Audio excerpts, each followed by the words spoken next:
ఇప్పుడు ఉన్నటువంటి ముఖ్యమంత్రి, ఇప్పుడు దాకా ఉన్నటువంటి ముఖ్యమంత్రి పరిపాలనకు తగినోడు కాదు, పరిపాలించడం చేతగానోడు కాదు, చేతైనోడిని పెట్టుకోవాలా, మంచివాడిని పెట్టుకోవాలని ఉద్దేశంతో ప్రజలందరూ కూడా ఎన్నికల్లో మాత్రం న్యాయబద్ధంగా ఓటేసి చంద్రబాబు నాయుడు గారిని ముఖ్యమంత్రిని చేసుకుంటే రాష్ట్రం బాగుపడుతుందనే ఉద్దేశంతో ప్రజలు వేసినటువంటి ఓటు ధర్మానికి, న్యాయానికి కట్టుబడి చేసినటువంటి ఓటు.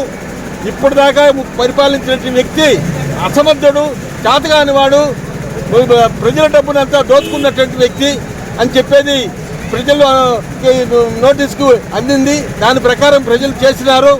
ఆయన గ్రాఫ్ ఇప్పుడు చూసుకోవాలి. ఆయన గ్రాఫ్ నన్ను గ్రాఫ్ పెరగలేదని ఆయన ఏదో ఉచ్చరించాడు. నేను ఆయన టికెట్ అడిగినప్పుడు ఇప్పుడు ఆయన గ్రాఫ్ ఎంత మాత్రం ఉందో, ఎంతమందికి ఇచ్చి గ్రాఫ్ పెరిగి ఆయన గ్రాఫ్ పెరిగి ఆయన ఏమైనాడో అది చూసుకొని మరి భవిష్యత్తును కూడా మార్చుకోవాల్సిందిగా కోరుకుంటున్నాను. చేతగాని మాట, చేతగా అసమర్థులు ఇచ్చినటువంటి సలహా, అతను తెలివి తక్కువతో మాట్లాడినటువంటి మాట అది వెనక్కి తీసుకోవాలి. Thank you sir.